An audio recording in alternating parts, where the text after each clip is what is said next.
在卡球场上展现出活力。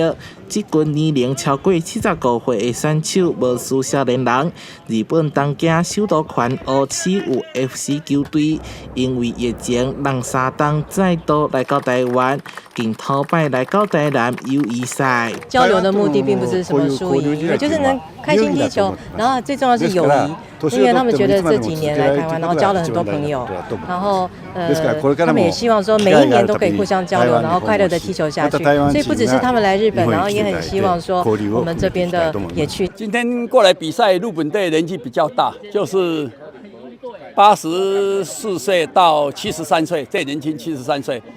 那他们平常就有一直在比赛，所以他们的实力、团体啦各方面的技术应该是比我们好。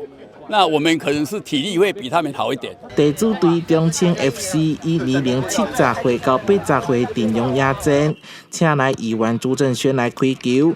每一场比赛时间虽然只有15分钟，也不过双方球员拢展现个人卡球的魅力。